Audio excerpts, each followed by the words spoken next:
So our speaker for tonight is Sheikh Jaffer Ladak. A lot of you probably already know who he is, but for those who don't, I'm going to give a short intro to him and then we'll jump into the speech. So Sheikh Jaffer was born and raised in Milton Keynes, United Kingdom.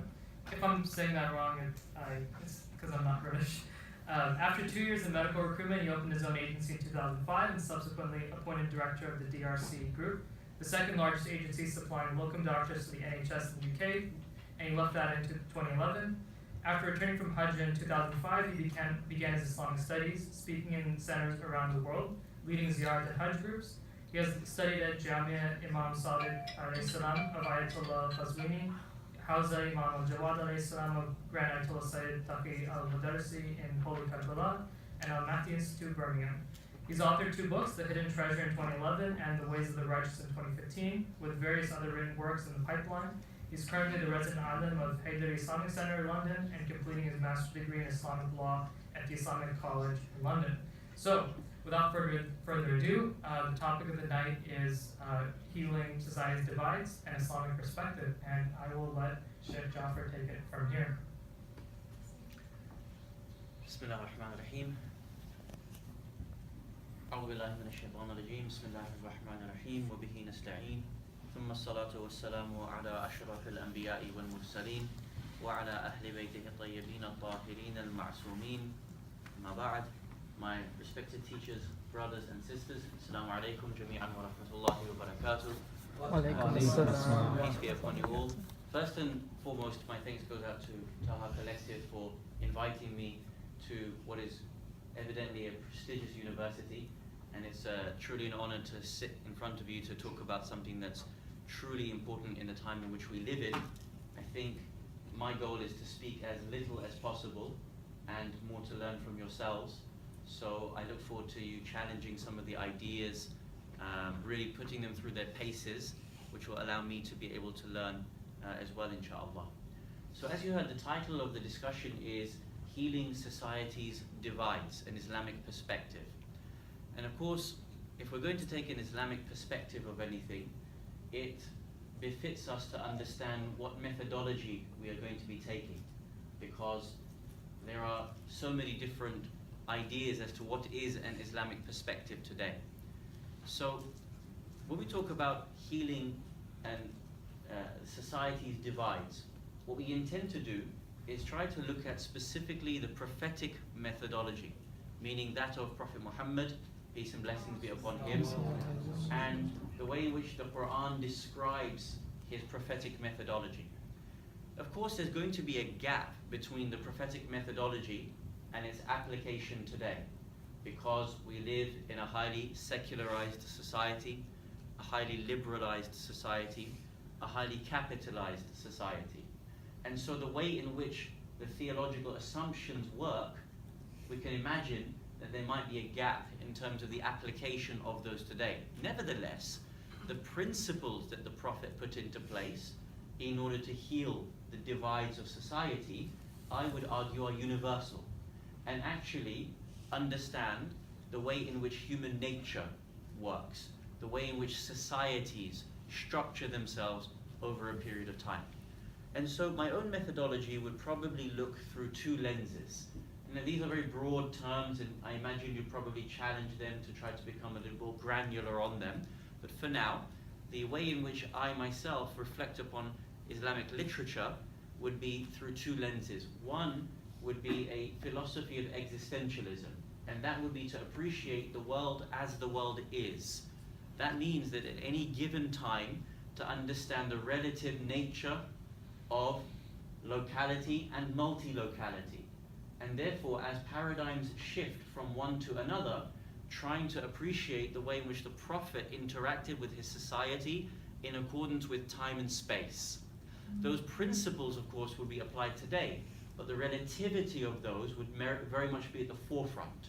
Things like the discussions on form and essence would come here when it comes to an existentialist paradigm. The second discussion that we would look through, or lens that we would look through, would be an issue of moral intelligibility. That would be a theological discussion, to appreciate the way in which morality works and the way in which rationality interacts with morality. Queries like, is it that God dictates what is moral, or does the mind understand what is moral?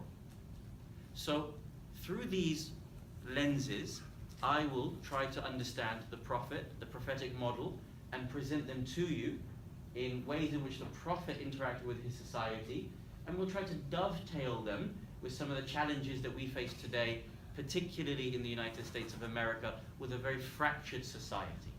So with that introduction, hopefully I'll speak for maybe half an hour, and then I'm going to open it up to you guys to challenge and to guide me through your experiences and learning as well, inshallah. So the first question I raise in my own mind as to a discussion around the issue of healing the divides in society. We want to understand, well, what is the locus of these divides? We want to understand, why is it that society is so fractured today? And you'll notice that both anecdotally and as well as through polling and statistical evidence, society appears to be becoming more and more fractured.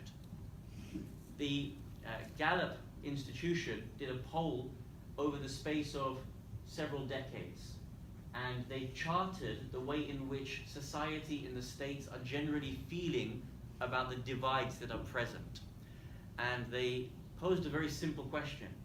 Do you think that in the United States there are the haves and the have-nots?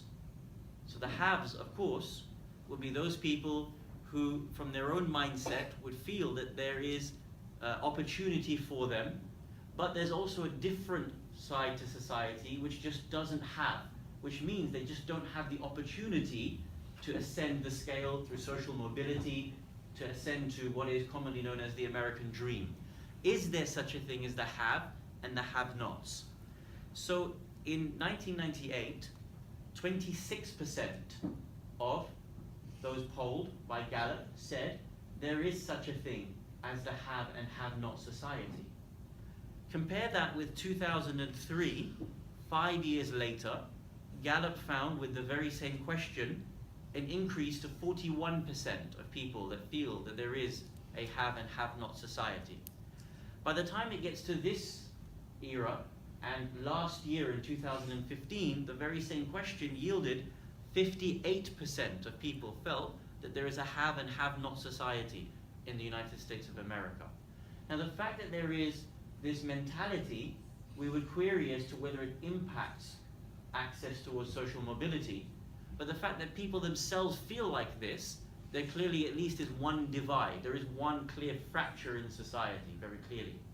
As you go deeper into some of these demographics, Gallup polled further and asked those who are black, those who are white, those who are of Afro-American descent, and those who are of Caucasian descent, the very same question. And though 58% felt in 2015 that there is a have and have-not society, of the black community that was polled, 61% that there was a have and have-not society, which means that they're above the average. Whereas the white community who answered this poll, only 38% felt that there was a have and have-not society. So immediately here you can see the way in which people are feeling, just feeling about the way in which they are ingrained into society. Some other statistics that kind of demonstrate the feelings and the way in which the various fractures that are present here in the United States of America. The United Nations in 2013, they did a child poverty study of the top 35 more economically developed countries, to which they found that of the 35, in 34th place is the United States of America when it comes to child poverty. So they are sandwiched, or the states are sandwiched between Romania and Bulgaria. Romania, only recently, a couple of years ago, managed to get into the EU. And of course, one has to go through various systemic forms of preparation, including financial. And so for the United States to be in the same position as Romania when it comes to child poverty, this has to be queried as to why this might be. In fact, listening to NPR, so I don't have the statistic myself, I listened to NPR. NPR a couple of days ago stated that of the 75 million children in this country, 20% are either on or below the poverty line. When it comes to additional issues of finances, again, NPR study from them, or rather not study, but some discussion made from them. They stated that CEOs in this country earn 330 times per hour more than their own workers. So here, these statistics, the purpose of them is to bear out various types of divides within society, various different types of inequality within society. Here we can highlight that there is anecdotal, we can also highlight that there is statistical evidence. Now, when you can see divides between black and white, you can actually go into further statistics. For example, University of Maryland came out with a statistic recently and said, on the concurrent trajectory, it would take the black family 330 years to gain parity financially with the average white family.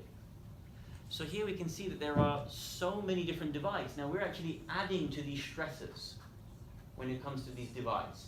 So of course we come with religion and sect, we come with race and heritage and language, but right now, especially in the election cycle, we can see that politics is hugely dividing communities, hugely dividing society.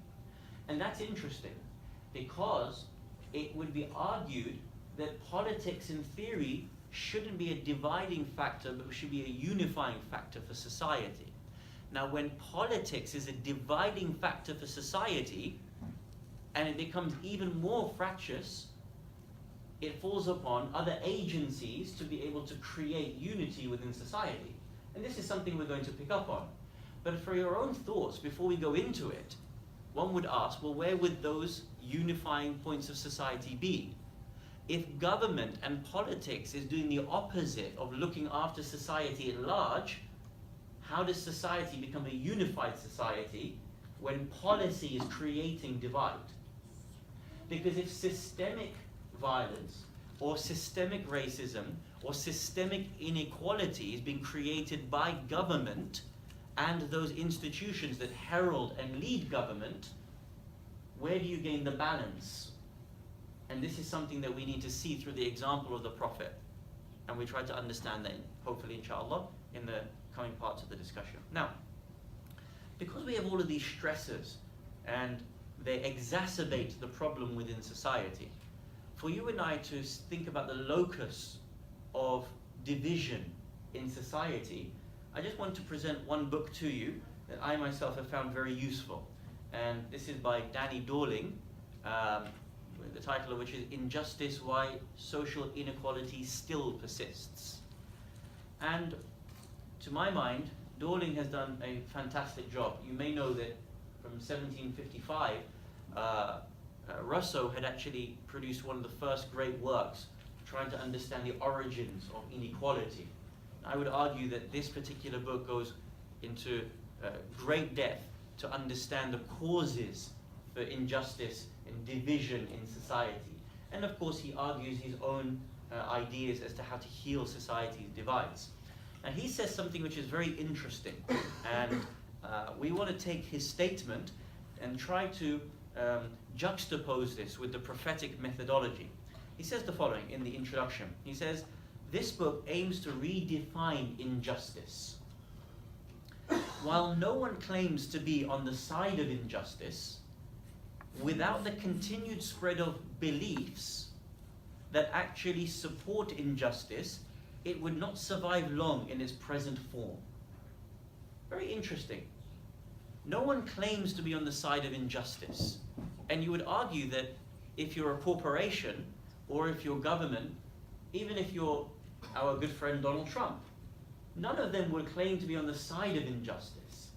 You and I can query the rhetoric and the consequences of those rhetoric that may actually exacerbate injustice, inequality, racism, and divide within society.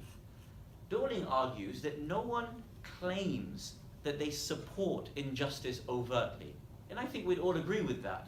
Even dictators they argue what their methodology is, or what their forms of legislation are not actually creating injustice. However, he says, actually it's the continued spread of beliefs that support injustice. He goes on to say, we have enough resources, both in the world and locally here in the States, for everyone to be well fed, clothed, schooled, housed, cared for, and employed. Much that was previously seen as simply unfortunate has instead become unjust and in some ways unsustainable within itself. So how is it that we actually have enough resource, but ultimately the distribution of that resource lends towards injustice? He claims that there has to be systemic beliefs within a society that allows for that injustice to be able to perpetuate. Now, what are those beliefs? And he argues the following 5. And I would argue to a vast degree that these are correct. Now, theologically, we might be able to answer slightly different, or the way in which the hadith literature proposes these statutes of injustice might be slightly different. But by and large, these would be very much correct. Then if we juxtapose them to the prophetic era in the Quraysh community and the wider Arabian community, you would see how much of Dawling's ideas are actually borne out, and then we would go into the way in which the Prophet unraveled those challenges within his own time. So, to show you the 5, just very briefly to mention the 5 that Dawling states. Number 1, elitism is efficient. This is important because we will come to this, that there is a group of elites and that they embed within society the injustices and the divisions that ultimately need to be healed. Elitism is efficient. And he goes on to argue that the way in which wealth concentration is made, that there becomes a natural elite within a society. Number 2, exclusion is necessary. And he goes on to highlight that certain individuals are excluded, be it from government, be it from social mobility, be it from education. 3, prejudice is normal. That within society, we come to accept prejudice as normal, rather than considering as our starting position that prejudice is unnormal, that the one who practices prejudice, he is the outcast of society. He is the one who is strange. 4th, greed is good. Now, of course, this goes into various economic systems, but the idea that we are all out for ourselves, and that as much as I can accumulate for myself, for my family, for my estate, for my inheritance, this is something that perpetuates inequality. And lastly, despair is inevitable. Now it's interesting because in our theology, despair is something which is actually forbidden. It's considered amongst the Ghunahai Kabira, one of the great sins. In fact, it's mentioned as amongst the 40 great sins, and it's actually mentioned as number 2 and number 3. The greatest sin, commonly held within the Islamic worldview, is shirk. Second is despair, where you lose hope in God Almighty. So he states that the source of injustice, or one of the 5 pillars of injustice, is the notion that despair is inevitable, and that it's natural for you and I to go to that because of the social circumstances that we are born into. Islam responds, for example, in many ayat of Quran. It says, لِكَيْ لَا تَأْسَوْا عَلَى مَا فَاتَكُمْ وَلَا تَفْرَحُوا بِمَا آتَاكُمْ. That it is not right for you and I to despair, and we should not become overjoyed either. We should not go towards extremities where I'm at a loss and I don't know what to do with myself. But at the same side, when I'm given something, I should not be overjoyed by it. There's an imbalance in the way in which I am acting as an individual. So he highlights these 5 sources of injustice. Now, as we stated, Dawling suggests that these are beliefs, and he mentions this word very importantly, that humanity or society adopts these ideas for themselves and then promotes them as part of their inherent belief system as to how society is structured in the normal sense, in the normative sense. Now, in an Islamic worldview, the beliefs are also the causes for the divides within society, and also the causes of injustice within society. And therefore, reshaping the belief system is the underlying linchpin as to how to overcome the divides within society. Now, I have to apologize in advance for those people that were present for our series in this month of Muharram. Some of what we're going to say here is going to be repeated, so please forgive me if you hear it for a second time or even the 10th time and you become a little bit bored. But we have to refer back to the prophetic model. So,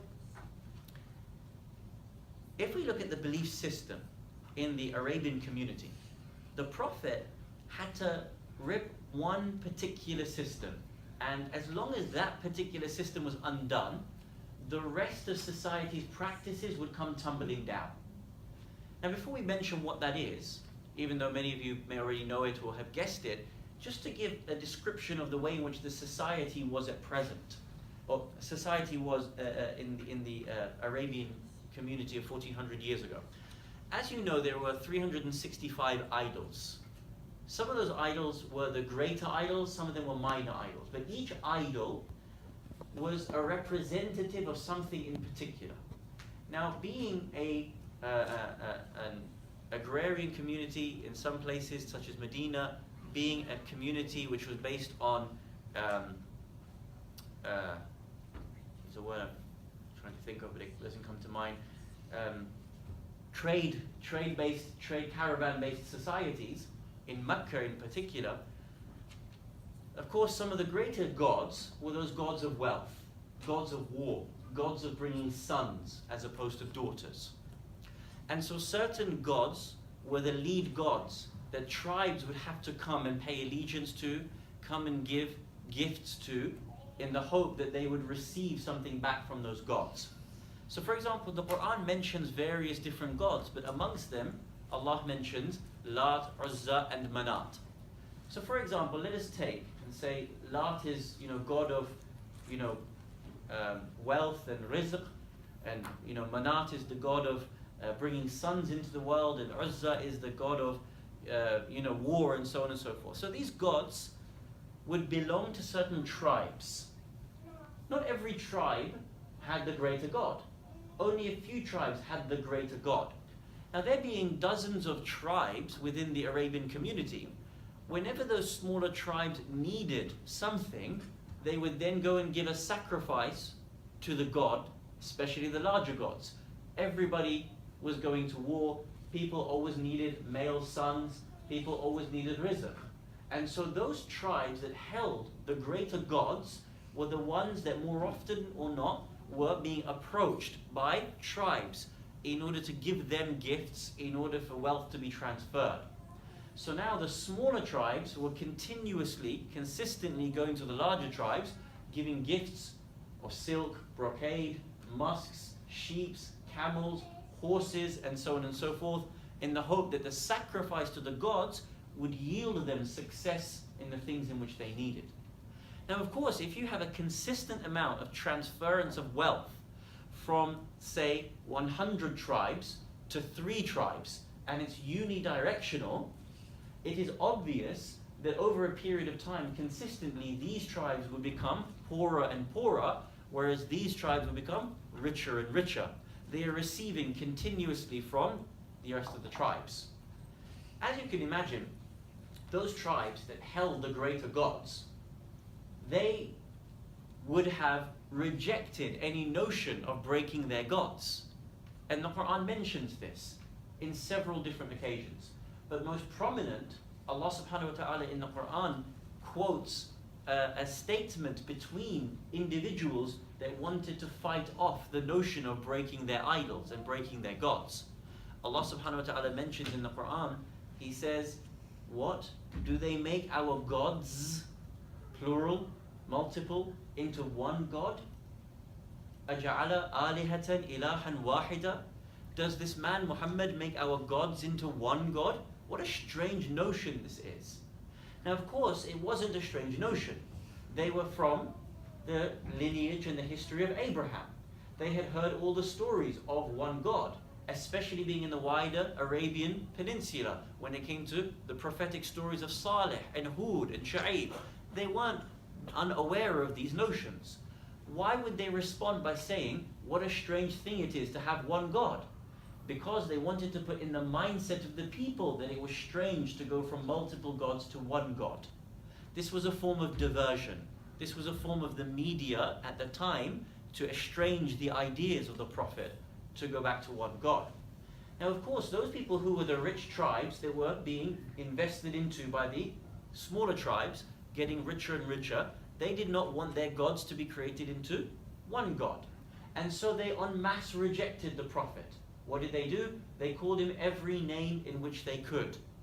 This is important because when it comes to understanding the divides within society, what the larger tribes did was utilize the divides that were present within the society in order to manipulate tribes and demographics to reject the Prophet en masse. This is important. En masse. Even though there were different demographics, who were the different demographics? For example, there were tribes, there were blacks, there were women, there were elderlies, there were the elites, all of the different demographics. If you notice in the Quran, the Quraysh community named the Prophet a multitude of different names and not just one name. At one point, Allah narrates, the Prophet is called a soothsayer. At another point, the Prophet is called someone who plagiarizes the previous books and revelations. At another point, a prophet is called a madman. Now, a very lazy reading of the Quran just takes these things to be quite innocuous. Far from it. God does not allow something innocuous into the Quran. He only has 6,500 verses. In the theological sense, he only revealed 6,500 verses. Why tell us these different titles and names that obviously were being called against the Holy Prophet of Islam? This invoked hatred from different demographics of society in their own way in which they would negatively respond to Rasulullah. But eventually their hate became collective. So now if the Prophet is being called, for example, a soothsayer and a magician, those societies or those parts of the society that feared that type of individual, they would now be against the Prophet because he's being called that particular thing as a divider to their society. They are fearful of magicians, fearful of false magicians, false soothsayers. They've heard of them all along their travels. This man is a soothsayer. And who would respond negatively to Rasulullah? Those people that feared that particular notion. Then, of course, you had the religious elite. Those people that believed in the scriptures, that would debate, those people that had access to knowledge, maybe they had some sort of knowledge of writing. The Prophet is called a plagiarizer, someone who is taking the previous scriptures and manipulating them. Who then, of course, would be fearful of this person claiming to be a false prophet? Those who are religiously inclined, and so on and so forth. And so the counter to the Prophet was to use each demographic through a notion of scaremongering against him so that collectively people would be against Rasulullah. This was something very interesting to think about in our own time, about the challenges that we have. Which communities are demonized? Why are they demonized? How do you get multiple groups of societies to dislike a particular group or to fear a particular group? You have to make sure that each society is appealed to in their own way with different language so that they converge together towards certain hate. So society is divided, but it can also become very united very quickly. It can be united on hate, but the way in which we show the prophetic model, it can also be united on liberation as well. The same way, the same society can be manipulated for negative purposes, society can be freed together for positive purposes. And this is where the notion of unifying a very divided, fractured society comes in. Now, so as we highlight here, there is an economic system that creates injustice. Smaller tribes are feeding into larger tribes and enriching larger tribes. And of course, the Prophet here realized that shirk was the underlying factor as to why society was so divided and the way in which he needed to free society. Now, in our speeches, we gave an example as to why shirk is such a problem. This great God who's created the universe, one may rightly query, well, why, God, are you so offended with someone taking a partner other than you? It's an idol. What difference does it make to you, God? Why do you consider it to be the foremost sin? Why can't murder be the foremost sin, or rape be the foremost sin? Why is shirk the foremost sin? Shirk is the foremost sin in the eyes of Islam because it is a debilitating factor for the individual and for the society. Now, particularly in the Arab community, the way in which they were performing shirk was the cause of society's downfall. So, as you know, the gods that were created 1400 years ago were gods that were fashioned by their own hands. They would put together clumps of clay and sticks and stones and argue that this is their god. Now, of course, if I put in front of you something that I have made with my own hands and then claim this to be my God, what I've actually done is shackle my own intellect. And as a result of this, because I've shackled my own intellect, as a society, because the elite have stopped you from thinking, as a society, I can now render any other practice as normative within society. If I tell you to bury your daughters alive, like they did 1400 years ago, you won't query it because you're not thinking logically for yourself anymore. If I tell you to go to war continuously with other tribes, you will do it because you're not thinking for yourself rationally as a community or as an individual. So the Prophet, when he first came, the first issue he had to do was to change the beliefs, the inherent beliefs of the community that was creating the fractured society and creating the injustices within the society. Once he managed to get rid of shirk, the rest of the blocks came tumbling down. So he would say things like, "Qulu la ilaha illallah tuflihu." Say la ilaha illallah and you will be successful. It wasn't a rich theology like you and I have that we're expected to subscribe to today. It was a very simple notion. Break the false gods, la ilah, and then affirm the one true God, illallah. And once you can do that, you can now start thinking for yourself, and each demographic of society can be approached and things can change for them. Now, when I speak of the issues in regards to slaves, people are willing to listen because they're open-minded. When I speak to the way in which women, or there's infanticide, killing of children en masse, people are ready and willing to listen to me, and so on and so forth. If you notice the Quran sometimes it's so simple. It's so profound, but it's so simple. Look at the types of things it's telling society in order to change their beliefs and practices, to begin to heal the way in which they were working. Allah says things like, "La taqrabu zina." Do not approach zina. Simple. Shouldn't that be obvious? Why would God have to tell people that unless this was happening in society and creating fractures within society? Families, tribes, causing war in an already war-based society. So the Prophet had to lay down very simplistic notions to get them to change the practices in which they were doing. He says, for example, do not approach the wealth of orphans in a way which is unbefitting. Simple. Why would you have to tell a society, do not steal from orphans? Shouldn't it be obvious that you don't steal from orphans? Yet the Quran had to tell them a verse, don't steal from orphans.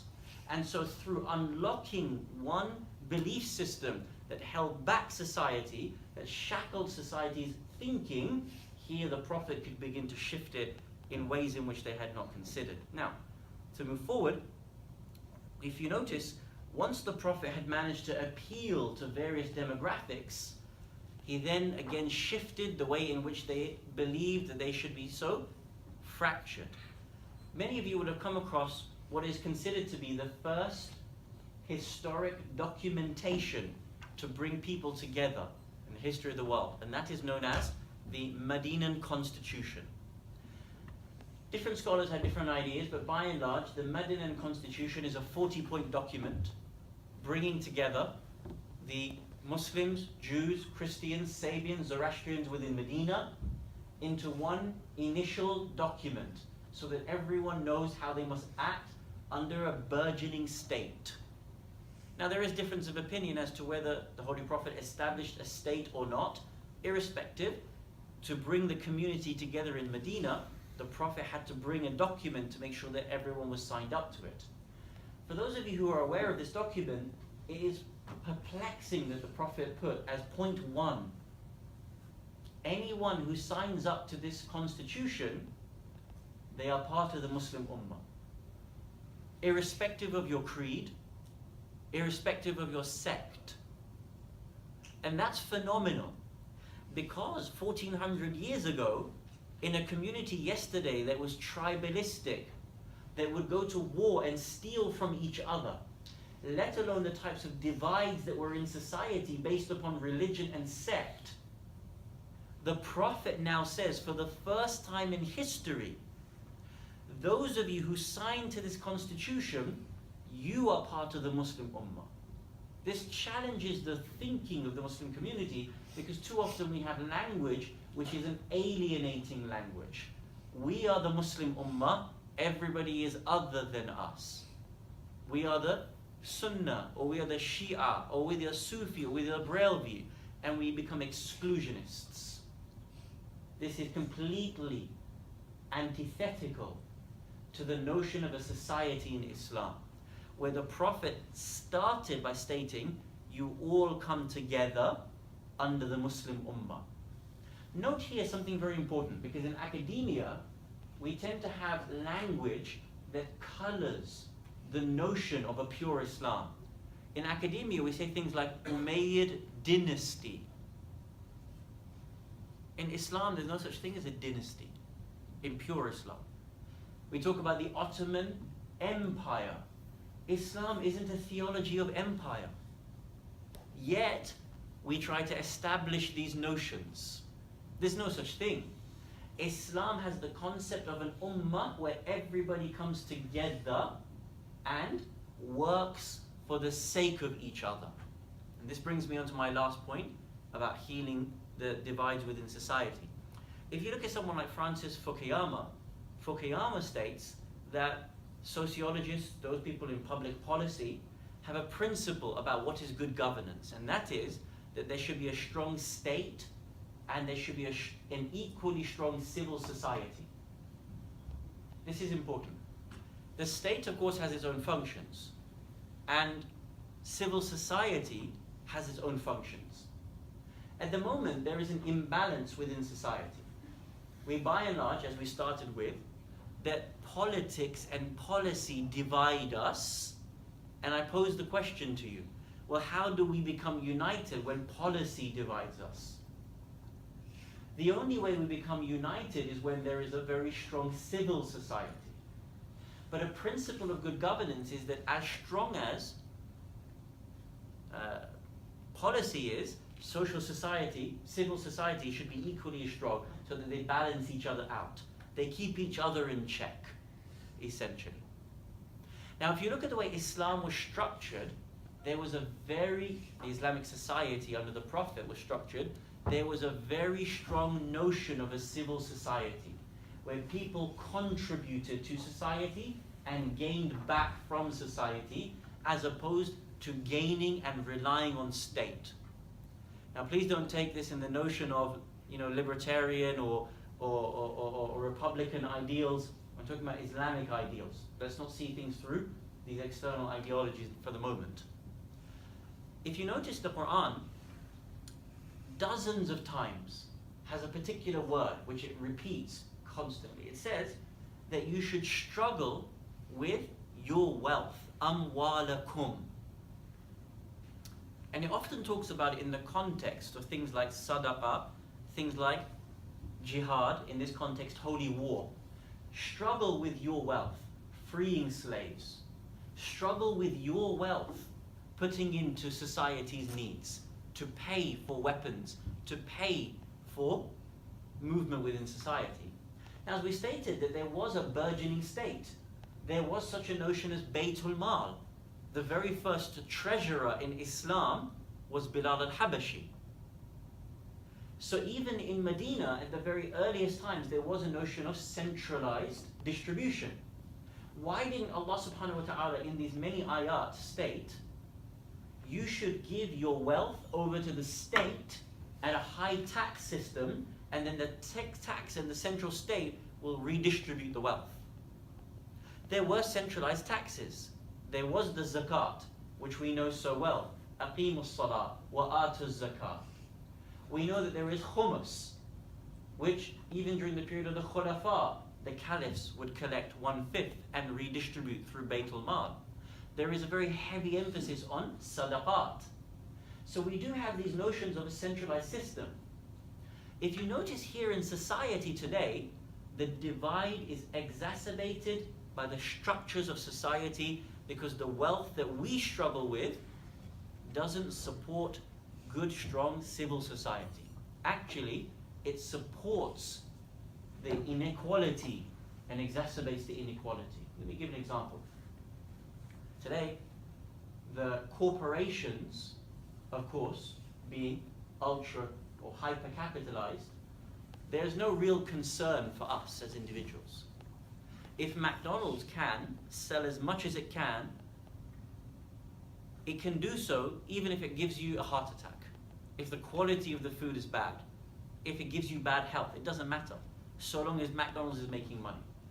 Coca-Cola, it doesn't matter if it gives you cancer by an imbalance in your acid alkaline, so long as it's making money. Yeah? Raytheon and BAE Systems and the ultra-weaponization. It doesn't matter if it sells nuclear weapons or bombs that can destroy half of Yemen and leave the second largest famine in the world today, so long as it's making money. We're in a hyper-capitalized society.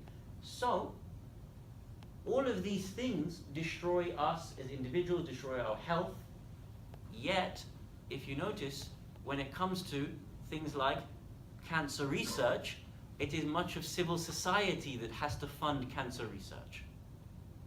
So we buy, through a capitalized system, products that will give us ill health, but by and large we are encouraged through our own civil society to invest in finding solutions to cancer. There's an imbalance. This isn't a structured civil society, because you can see legislation is not balanced when it comes to civil society. Or for example, when it comes to the amount of government funding to technologies, it is you and I that have essentially created this phone, iPhone, through our subsidies that come from public money. Yet it's me that has to pay $500 to pay for this. And as you can see, I cracked my screen and another $100 to fix the screen. So there is an inequality, there's an imbalance in the relationship between strong government or strong state and strong society. Islam had the other way around. It needed a balance, and the purpose was that everybody felt that they were pooling in the same direction. Struggle with your wealth, amwalakum, into society, so that you see where it's going and you get back from that wealth distribution into society. Yes, we have strong state, we also have strong society. Now, we stated earlier on that if you notice, all the different demographics in society were scaremongered to be against the Prophet. So they all came together. The Prophet, through breaking of shirk, through having invited various demographics, they gravitated towards him And through the notion of strong civil society, amwalakum, you and I putting into society through time and wealth, we all would see the benefit. And as a result, we all gravitate towards one aspiration. Now this is something that the nation state tries to foster, that you have the best for the nation state. Islam had that notion. For the ummah, for the sake of humanity, you do what's best and you all come together to pool together for the sake of each other. And this would heal the divides within society. This comes to the conclusion and the problem that we have. You will know that Karen Armstrong, one of the great biographers of the Prophet, has a very interesting statement, which brings us back to the entirety of the problem. And she says that the nation state today is the new religion, and the minorities are the heretics. Because the minorities are speaking out against things that they don't understand, the injustice that's prevalent. And as a result, they are seen like the heretics. The same way sometimes those in religion, they want to speak out, they are seen as heretics. So when minorities, when people are kept down and they speak out, it creates that imbalance, people are divided, and ultimately there is no pooling in one direction, going together. This was the prophetic methodology of healing society's divides. Number one, to change the beliefs in the society that were so inherent. And two, to bring people together so that they pooled their capital, their resource, their wealth in the same direction and felt that they were all fighting for each other for the sake of humanity. Inshallah, this has given something for you and I to think about.